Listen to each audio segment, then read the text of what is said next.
Hello दोस्तों, welcome to Endeavour Immigration YouTube channel. This is Gaurav. आज की वीडियो में बात करेंगे कि आपको कौन कौन सी बातों का ध्यान रखना चाहिए while applying your Canada visitor visa, और इसके अलावा आपको कौन कौन सी चीज़ें अवॉइड करनी चाहिए ताकि आपकी रिफ्यूज़ल ना आए। तो इससे पहले कि वीडियो को शुरू करें, अगर आप हमारे चैनल पर फर्स्ट टाइम विजिट कर रहे हैं तो please do subscribe our channel ताकि हम आपके लिए ऐसी ही और वीडियोज़ भी लेके आएँ। तो वीडियो को स्टार्ट करते हैं। सबसे पहले जो होता है, जब आप अपना कनाडा का विजिटर वीज़ा अप्लाई करते हैं तो जो वीज़ा ऑफिसर है आपकी जो प्रोफाइल को असेस करता है तो वो आपकी income and proof of funds को देखता है। तो जब हम अपना कनाडा का विजिटर वीज़ा लॉन्च करते हैं तो उसमें स्पेशली एक बॉक्स खुलता है जिसमें आपको प्रूफ ऑफ फंड्स अटैच करने होते हैं। तो आपको जो फंड्स अटैच करने होते हैं उसमें किन किन चीज़ों का ध्यान रखना होता है, वो ये होती है कि सबसे पहले जो आपके फंड्स हैं वो वेल मेंटेन्ड होने चाहिए। जैसे कि अभी जो टिकट प्राइसेस हैं वो काफ़ी हायर हैं। अगर आप कनाडा में विज़िट करने के लिए जाना चाहते हैं, चाहे आप वैंकूवर जा रहे हैं चाहे आप टोरंटो जा रहे हैं, तो जो टिकट्स के प्राइसेस हैं वो 2 लाख तक पहुंच चुके हैं। तो उसमें आपको अपना जेन्युइन टेम्पररी एंट्रेंस शो करने के लिए जो है फंड्स भी दिखाने हैं कि, और आपके जो फंड्स हैं इनफ होने चाहिए। सपोज अगर आपका जो कनाडा का 10-15 दिन का ट्रिप है, आप उस पर 8 से 10 हज़ार डॉलर स्पेंड करने वाले हो, क्योंकि ईजिली इतने जो है फंड स्पेंड हो जाएंगे अगर आप अपनी होटल बुकिंग्स शो करते हो कि आपने होटल में रहना है, जहाँ आप अपना जो है टिकट शो करते हो 2 लाख की टिकट्स हो जाती हैं, 1.5-2 लाख के होटल्स हो जाते हैं। तो ये नहीं कि आपके अकाउंट्स में है सिर्फ 5 लाख पड़े हुए हैं तो आपने शो कर दिया कि मैं कनाडा वीज़ा के लिए जाना चाहता हूँ या जाना चाहती हूँ, तो उससे जो है आपका जो जीटी क्राइटेरिया है वो फिट नहीं बैठेगा, क्योंकि वीज़ा ऑफिसर सोचेगा कि आपके टोटल जो बैंक बैलेंस है वो सिर्फ 5 लाख है, और 5 लाख का 5 लाख ही आप एक कनाडा के ट्रिप पे स्पेंड कर रहे हो। इसलिए अगर आपका जो ट्रिप है वो 5 लाख का है तो आपको एटलीस्ट अपने जो है 8 से 9 लाख बैंक बैलेंस दिखाना होगा। सो सेकंड चीज़ जो ध्यान में रखने वाली होती है while applying your Canada visitor visa and attaching funds, उसमें जो आपके फंड्स हैं, जो बैंक स्टेटमेंट है वो क्लियर होनी चाहिए।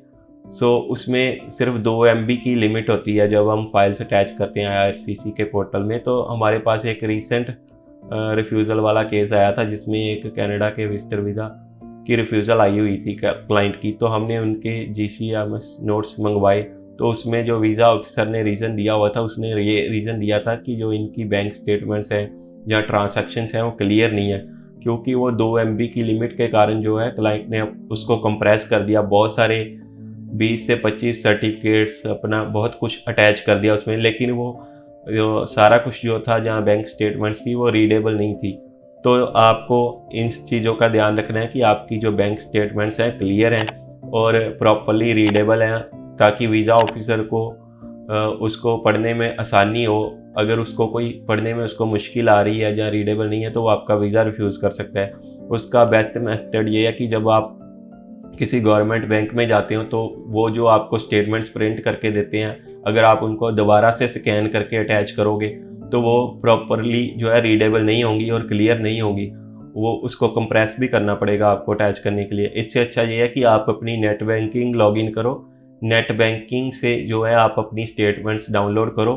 तो वो जो स्टेटमेंट्स होती हैं, एक तो वो कलर होती है और दूसरी वो रीडेबल भी होती है। अगर उनको कंप्रेस करने की ज़रूरत नहीं पड़ती, उनकी जो लिमिट होती है, साइज होता है, वो पहले ही छोटा होता है, तो उसकी वजह से आपको उसको कंप्रेस नहीं करना पड़ता और इजीली रीडेबल होती हैं। इसके अलावा अगर आप चाहो तो आप अपना बैंक बैलेंस सर्टिफिकेट अटैच कर सकते हो, लेकिन उसकी ज़रूरत नहीं है अगर आप अपनी नेट बैंकिंग से जो है स्टेटमेंट्स डाउनलोड कर रहे हो ऑनलाइन, और उस पर आपका सारा address and phone number, even जो आपका नेम, सारा कुछ आ जाता है, तो आपको कोई भी बैंक बैलेंस का सर्टिफिकेट अटैच करने की ज़रूरत नहीं होती।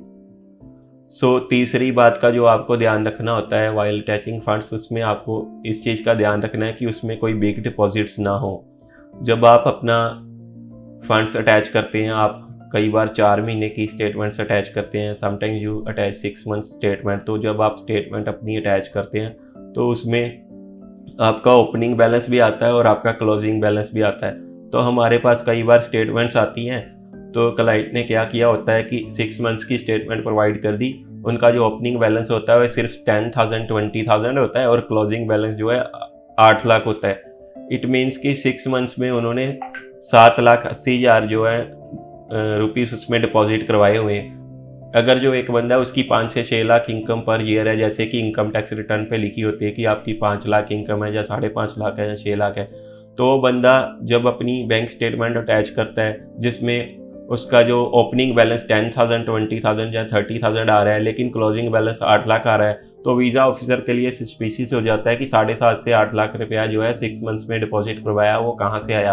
हो सकता है इसने जो है बैलेंस को बूस्ट किया हो ताकि ये कनाडा का विजिटर वीज़ा अप्लाई कर सके। तो इसलिए आपको ये गलती नहीं करनी, अपने बैलेंस को बूस्ट नहीं करना, कोई भी बड़ी ट्रांजैक्शंस नहीं करनी और गो थ्रू होना है कि आपका जो अगर ओपनिंग बैलेंस 5 लाख है तो क्लोजिंग बैलेंस 6 लाख आप दिखा सकते हो।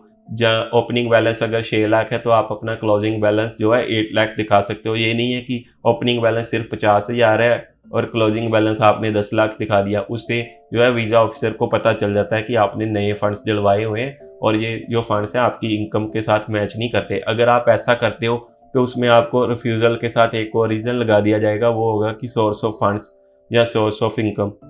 तो वो आपका सोर्स ऑफ फंड्स भी लगा देगा GCMS नोट में कि उसने वीज़ा जो है आपका रिफ्यूज़ किया क्योंकि उसको आपका सोर्स ऑफ फंड्स नहीं पता चला।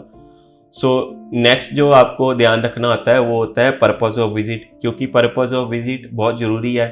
जितनी भी रिफ्यूज़ल लेटर्स आप देखते हैं उसमें लिखा होता है कि जो है आपका पर्पज़ ऑफ विजिट क्लियर नहीं है। तो पर्पज़ ऑफ विजिट के लिए आपको क्या ध्यान में रखना है कि आपने जो अपनी आइटनरी प्लान करनी है, जहाँ आपने अपनी कवरिंग लेटर प्लान करनी है, वो बड़ी क्लियर होनी चाहिए। उसमें आपको सारी चीज़ें पता होनी चाहिए कि आप कहाँ कहाँ पे घूम रहे हो, आपका कितना खर्चा आएगा, जो आपने कहाँ कहाँ घूमने जाना है, वो सारी चीज़ें आपने अपनी जो है कवरिंग लेटर में मेंशन करनी होती है।